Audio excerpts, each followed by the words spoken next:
Hey, y'all, and you are tuned into Respectfully with Miss Pretty Young Thing. I'm your girl, PYT, and let's get into it. Y'all, you already know that we have been watching BMF.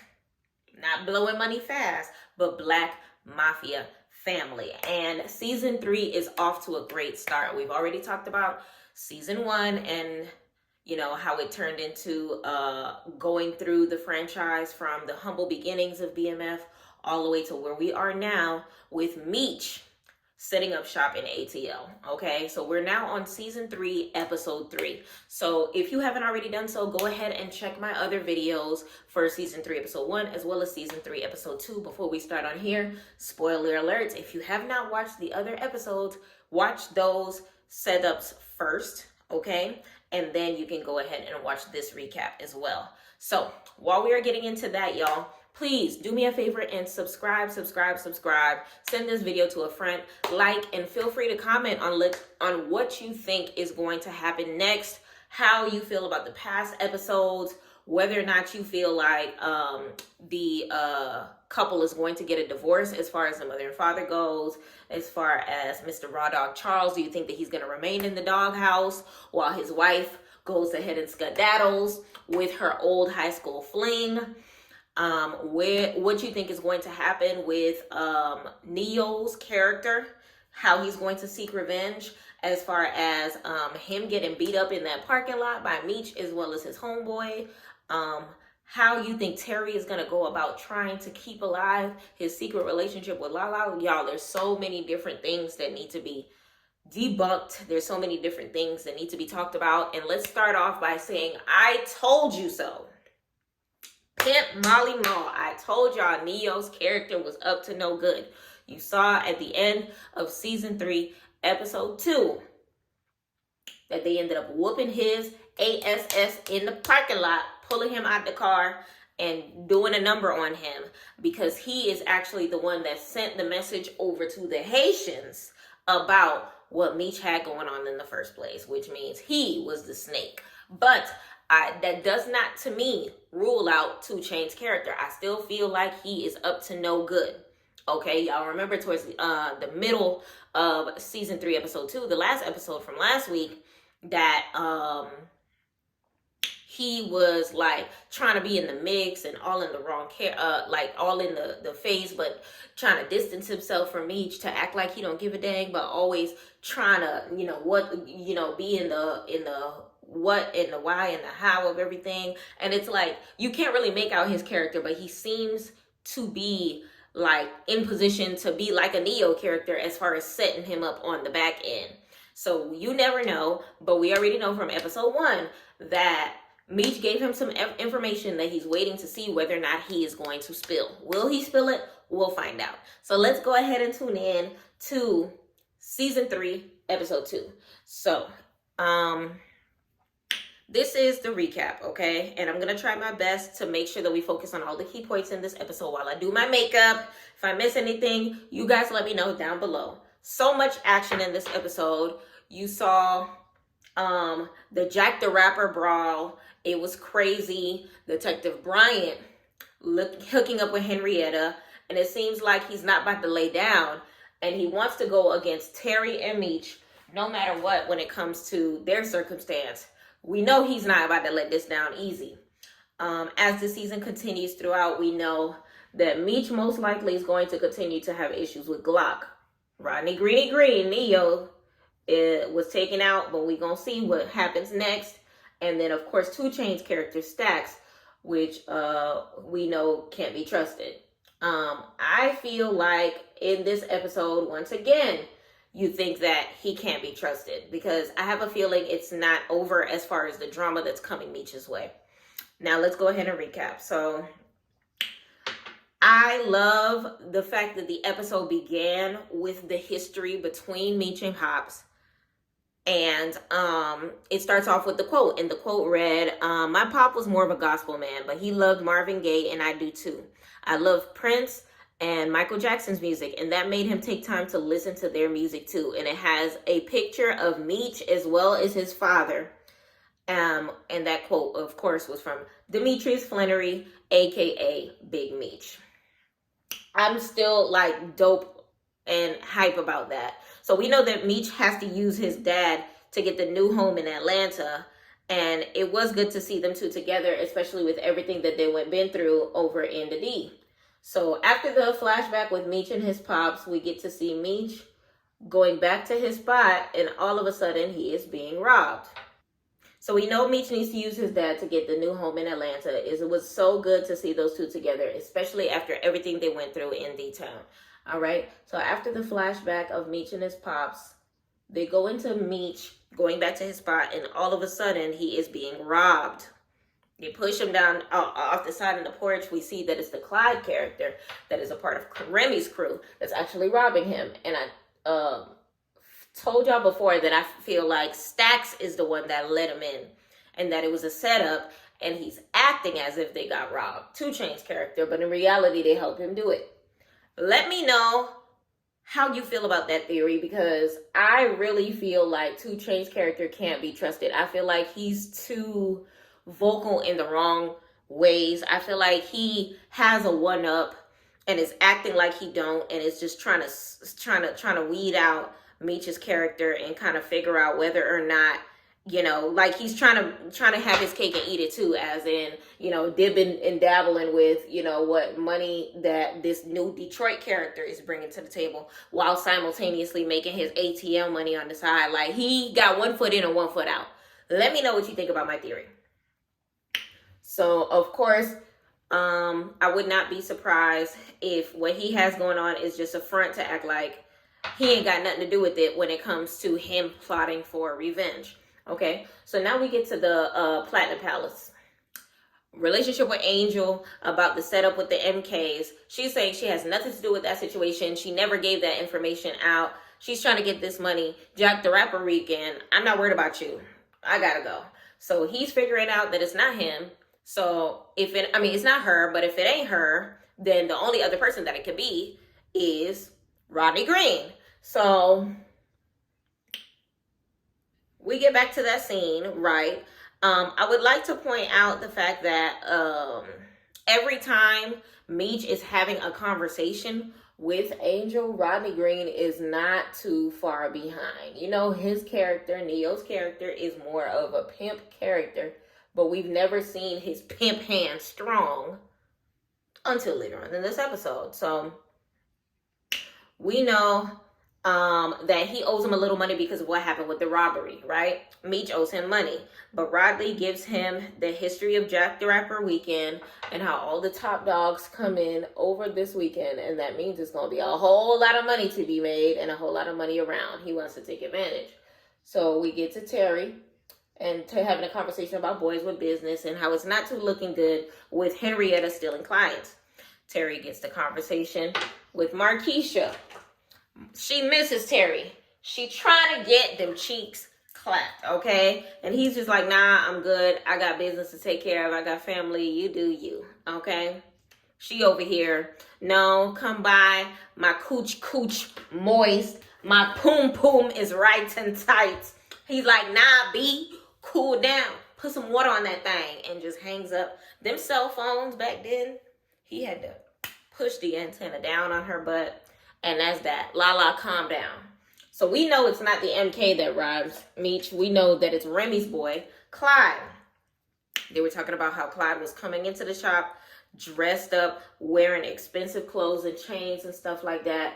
And of course, that's supposed to make it seem like he wants payback. He wants to get back at them. And Meech wasn't really doing nothing. And just to make up for the money that was lost as far as taking care of his crew, because they got to eat too, Meech ends up pawning his Rolexes to make ends meet for his family. So, of course, BMF crew, they're really happy about that. They're saying that he actually gives a damn about their circumstance. And they were taken care of. Stacks, he was kind of pissed off. And he thought some of the crew was going to roll with him out the door. They were just like, nah, we rolling with Meech.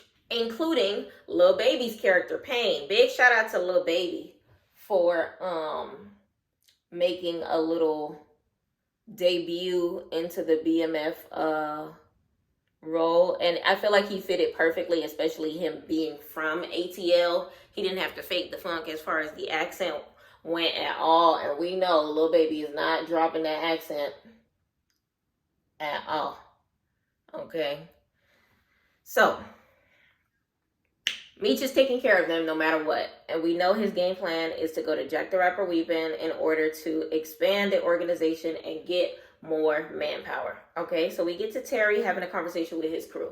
They're more loyal to Meech, and they are not feeling how Terry's running the organization. Product not coming in as quickly as it used to. And of course, a lot of these guys are walking out on Terry. Lucky, his boy was loyal to Terry, because we know he has connections with Henrietta, working with her on the side. He said, go over there and I want you to get intel. Let me know exactly how she's operating, how she's moving, because if he knows how, then he is going to stop his moves, right? So that's what he plans on doing in this episode. Lucille, off to the side, is having a conversation with her homegirl, Estelle, having a conversation with the doctor, telling her that she needs to take advantage of the opportunity of Charles being down in Atlanta. You home alone. Kick it with the doctor. Have a good old time, because you do not want to regret this opportunity. Lucille was in her head a little bit because she said, calm down. She's not fully divorced or whatever. But you already know she ends up kicking it with the doctor and taking Estelle's advice. So we go over to Detective Amberson and the other detective keeping tabs on Cuts, thinking that he's the one that took out Cuts because they saw his car leaving the crime scene. So we get to Charles, who finally finds out the real reason that Meech wants him down in Atlanta, to help him sign over the new house, which had fake pay stubs, fake jobs, and everything already set up so that Meech can get it signed, sealed, delivered, new house, because the other house got crashed into. Charles wasn't feeling it. He was like, hell no, like, ain't no way I'm doing this. So they have their little disagreement. Meech telling him, like, look, this ain't no different from when you used to steal cable from the neighbor's house when we was little. You did a bunch of stuff in order to make ends meet. I'm doing the same thing for my family. And he was like, no, that was for survival. It's not the same. Meech was like, no, it's no different. I'm taking care of my family. My old spot got broken into. And Charles basically said he got to sleep on it because it's a big decision, because you don't want to get caught, forging information. So it was Detective Bryant's idea to move Product in the ambulance truck because he said ride in plain sight. So we know the game plan did not work because Terry ended up getting the job. He sent Hoops and Cuts to go down and eliminate the threat. While they're doing this, we know Cuts ends up getting shot by Detective Bryant, and it's not looking too good. Law enforcement ends up showing up, Jen and her partner popping up to the party.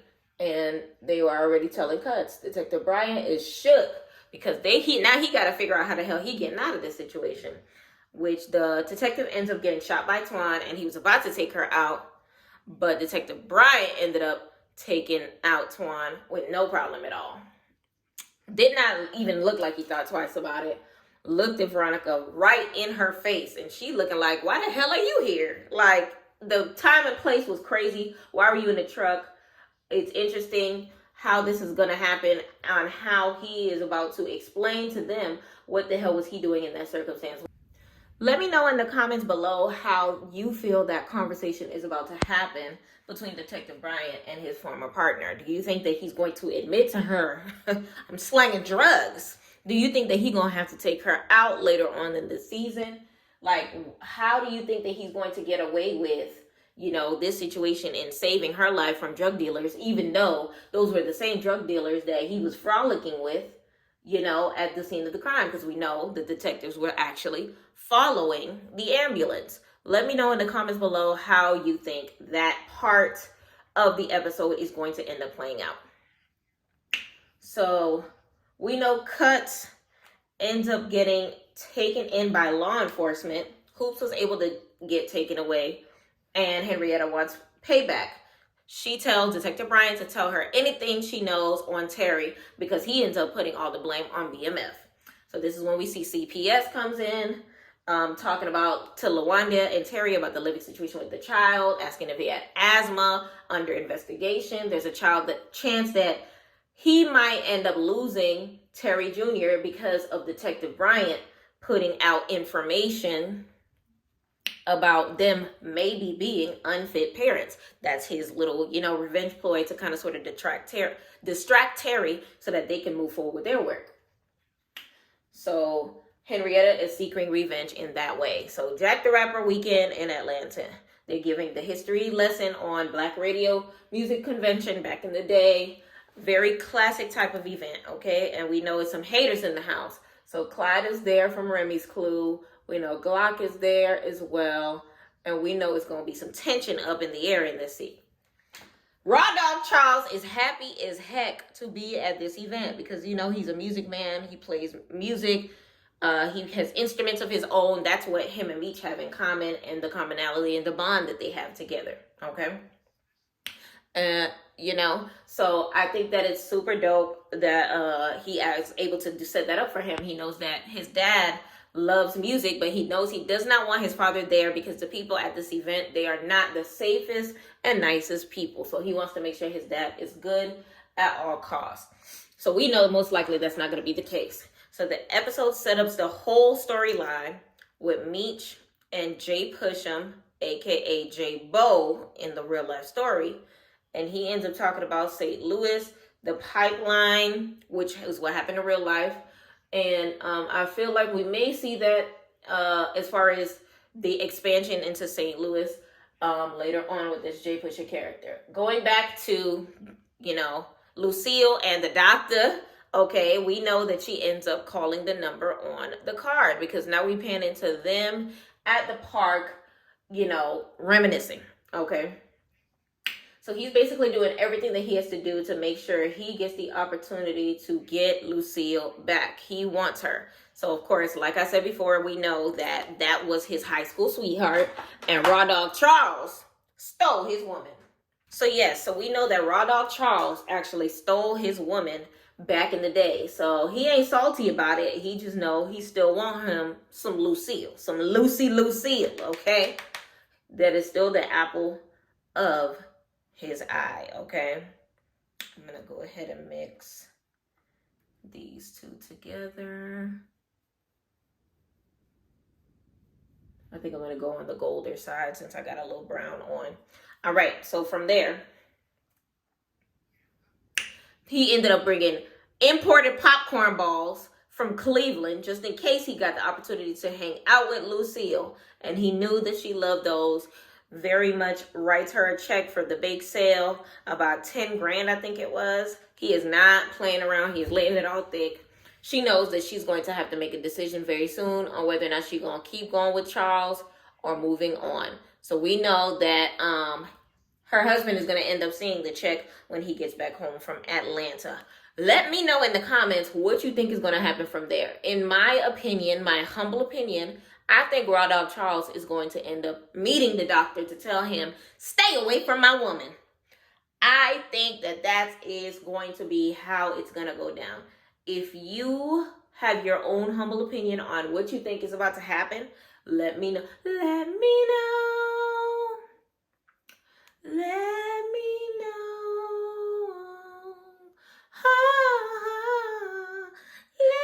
I'm joking, sorry.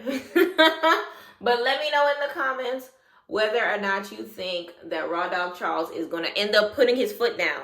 This is what I think. I think he's going to end up approaching the doctor and saying, leave my woman alone. There might be a fight. Okay. Lucille is going to find out about it and she's going to get upset. But that, you know, assertiveness is going to lead to him making an ultimatum. Look, I'm your man. I ain't going nowhere. Love me, Lucille. And they're going to end up working things out. Respectfully, I don't see them getting a divorce. But at the same token, I don't know the true history behind their family dynamic from the reality of the BMF, you know, Big Meech's parents. So if y'all know how it ends up in real life, let me know. Let me know. Let me know in the comments what it is, so that we can sort of play it out and engage it to what the reality of the situation is going to be. Okay? Okay, so now Glock slowly but surely is making his move on Meech. He understands that Charles is Meech's father because of the conversation they have at the event, and he was already lurking, watching Meech's every move while he was there. And that's probably the last thing that Meech wants to happen. So we end up seeing him and Meech we end up seeing Meech have a conversation with who we know to be Tupac. All right. So, I love the fact that we end up seeing it play out in this episode. They end up talking about rap beefs, Cali Weed, and of course Jack the Rapper weekend. It was just a regular neutral conversation, and it seemed very copacetic. Then the brawl broke out, you know, and of course they took out just like everybody else did. And then Terry cuts, things ain't looking too good. Detective Brad is working with Henry, so now Terry has to find out what they need to do and think very, very quickly, right? So we understand that the Solomon character is not who he says he is, and that he is actually Glock, okay? So remember, he introduced himself to be Solomon, all right?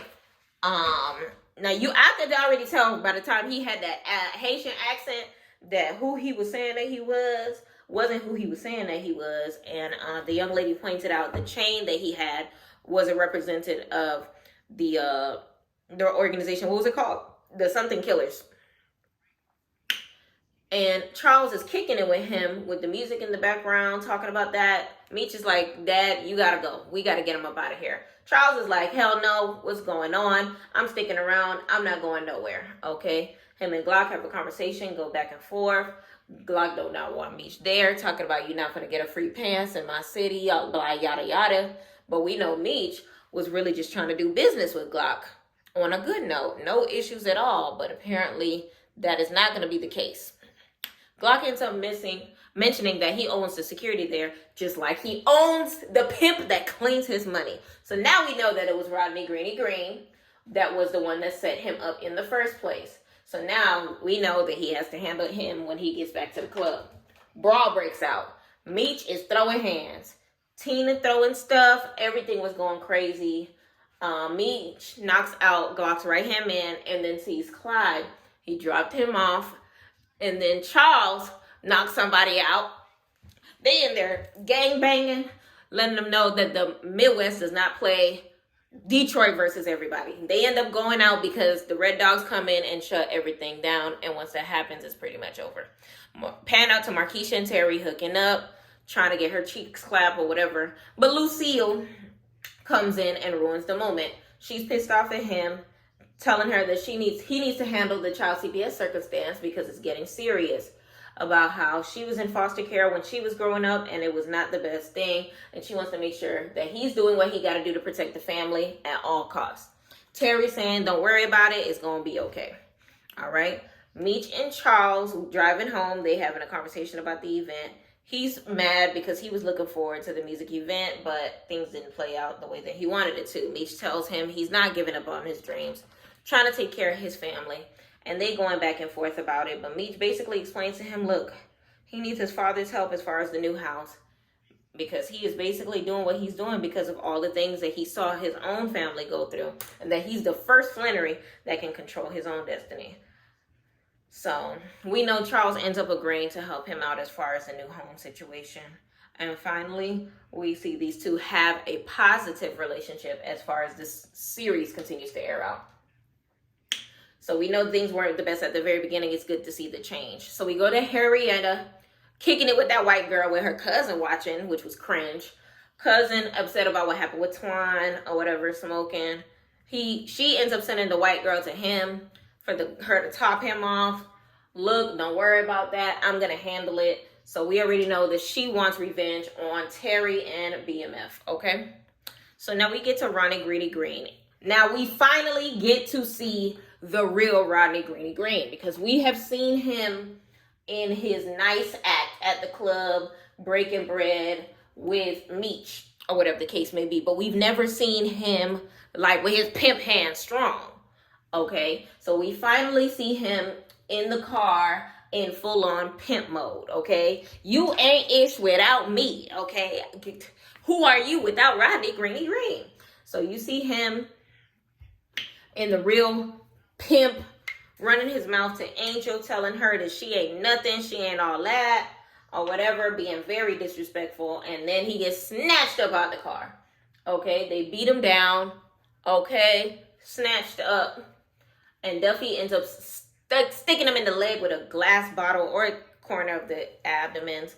And honestly, Meech was thinking about putting him out because this man is talking, and if he talking, it's going to be a problem. So I don't know whether or not Neo is going to end up getting some sort of revenge, especially against Angel, who ends up leaving with Meech. But we know that circumstance is not going to be over because, child, Rodney Greeny Green swears this is his city. He knows more people than Meech does in that city. Let me know what you think is going to go down between Rodney Green and how he's going to seek his revenge on Dimitri, and how he's going to be seeking revenge on Angel. Okay, because it looks like Angel got a new pappy. My son need a new pappy. I really wonder what's going to go on down with that, but we're going to see how that plans out. But I am glad that he ended up finding the truth as far as Neo's character, Rodney Green, being cool with Glock and giving out his information. All right. So we were, like before, like I said, we were trying to figure out whether or not Neo's character, Rodney Green, and 2 Chainz's character, Stacks, were to be trusted. We got the answer on Neo's character. We still trying to figure out Stacks, but I still don't trust him. I still feel like he acting funny. I feel like he's trying to find a reason to want to make a move on BMF without like just saying straight up, I don't fuck with you. He wants to be in, but he wants to be out. He got one foot. You know what I'm saying? So I still let me know in the comments whether or not you agree with me or you disagree with me. Because he's just like moving mad weird, especially in this episode. So now Charles finally gets back home to Detroit. He over here trying to be all nice and fancy and dancing her way, but Lucille is not feeling it, right? So he was real happy coming in the house, but she has the whole different energy because she's telling him about Terry and the CPS situation and the false reports made about the living situation of the house. She's upset because they could take away the Terry Jr. and the unborn child. So she goes to bed. Charles sees the check that the doctor wrote, and his good energy is now out the window. He is pissed the hell off. Because imagine, you know that they are not in a position to have a bunch of money. He is not in a position to give his wife everything that she, all the spoilages that you would love to give your wife. So to think that the name on the check is the man that you done took this woman from back in the dizzy, okay, is the one writing checks. All that, now he puts 2 and 2 together that, while he was out of town thugging with his rounds, her coochie was pink and her booty hole was brown. Let me stop. But either or, let me know how you think that's going to play out. I already told you my theories on how I think that's going to play out. I can't wait to see the conversation he's going to happen with Lucille about this topic of discussion that comes out on Friday. So now we get to Kevin in the jail cell, which sucks. It broke my heart because you can tell off rip he is getting beat up. How can you tell? He's coming up to his father, Detective Bryant, holding his side, very quiet, not wanting to speak. His father wants to reach out to him, but of course in these conjugal visits you cannot touch the other person at all. And his father's upset, telling him, look, keep fighting, you're gonna be okay. I got the best lawyer on the way. I'm going to help you out. Don't worry about it. But we know that it's eating him up because at the end of the day, he wants his boy up out of there. But more than likely, that's not going to be the case. Let me know what you think about it because I feel like in this circumstance, as much as I love, Detective Bryant's son, I have a slight feeling that he's not going to make it out of that jail cell alive. Like, I hate it, but when it comes to scripted series like this, there has to be like a death somewhere in the midst of a character that you actually don't want to see die. Okay. It happens, and it usually happens in the form of a sentimental child. Okay. And I feel like, unfortunately, Detective Bryant is not going to be able to flip bricks fast enough to free his son. Let me know what you think about that. So now we got Rodney Green, Angel telling Meech that Rodney Greeny Green to provide her with everything, that he basically was his caregiver. He found her, he pulled her at the street club, and gives her everything. Like I told you before, I feel like it's a Stevie J. Jocelyn situation. She feels like she amounts to nothing. The difference between her and Jocelyn Hernandez, baby, she came up and knew that she was worth more. So in that case, it's kind of giving Cassie P. Diddy. Well. But anyway, Meech is like, look, you the one that's packing out the club. You need to know your worth. Groddy Greeny Green, yes, he helped you out, but you're more valuable to him than you know. All right, so we're gonna see their connections grow, of course. But I have a funny feeling that Rodney is going to seek revenge, and Angel might get hurt in the crossfire. Now, a part of me also feels like maybe, you know, a love connection may or may not form. It's hard to tell because you already know that Meech is about his bread, and he's honestly got his head in the clouds. He's not like Terry. Terry is the lover boy over here sleeping with, sleeping with married women in my Carly Red voice.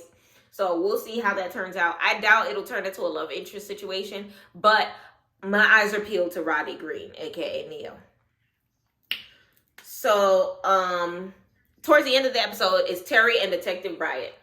Terry's like, since you're already out here doing street work, you working with Henrietta, come get with the top dogs. Come F with the big boys. Remember, he was already working with Meech before.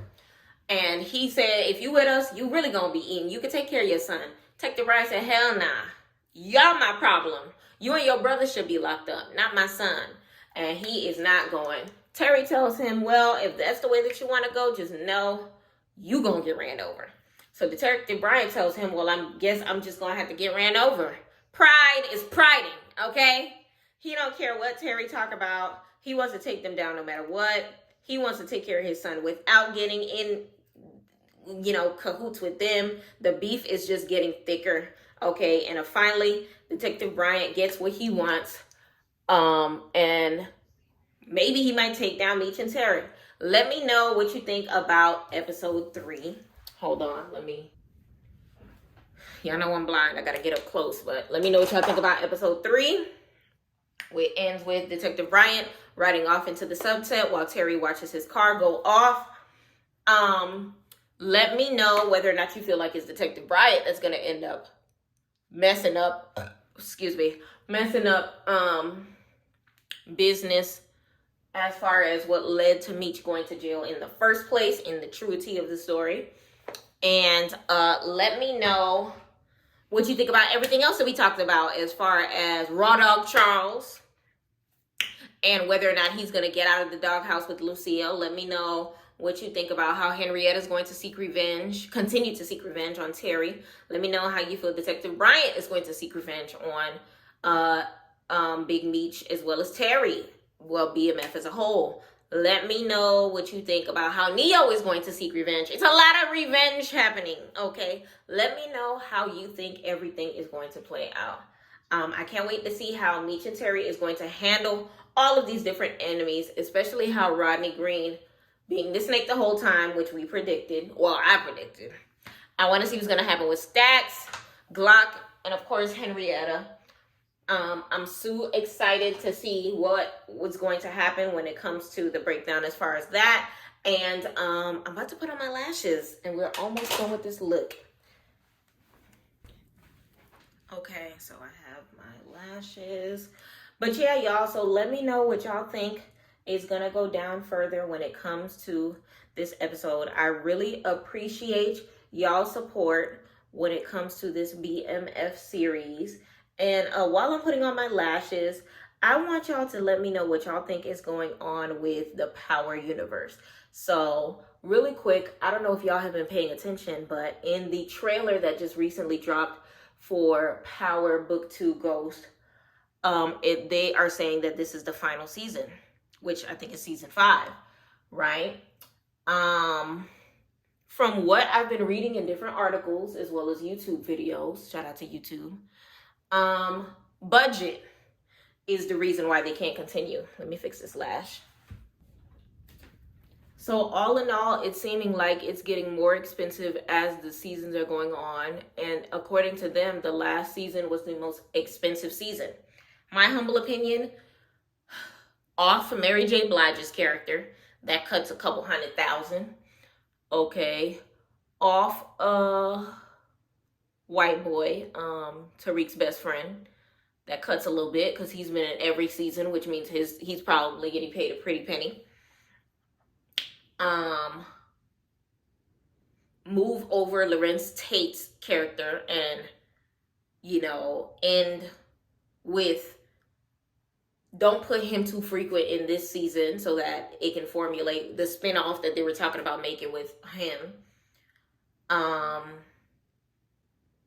They said that they were going to finish with raising Kanan, but how they can continue it is by introducing like maybe offing his mama, and then somehow introducing Ghost and Tommy, because I was confused. I thought that Ghost and Tommy were gonna come in as some of the boys on the bicycles, like maybe being the most profitable boys on those bicycles, but I feel like they're taking too long to introduce their characters, and it sounds like they want to make a spinoff that includes them without Kanan. I don't know. I don't know how it's going to play out. I don't know how they're going to do it. Maybe it will be including Kanan. I don't know. All I know is it makes sense to do it that way, because at the end of the day, they said in the series that it was Kanan that taught them the game in the first place. So I want to be able to see them coming up in the game. I want to be able to see, you know, them, Ghost meeting Tasha. I want to be able to see Tommy's love for redheads and, you know, him getting broken spirited by them all the time. I want to be able to see them ratting out Kanan and Kanan getting arrested, you know. But how can we do that if y'all over here playing games? So we're going to read into that. Let me know what y'all think is going to happen as far as the Power Universe, or maybe y'all have heard more than I have as far as that situation goes. Where's my lip gloss?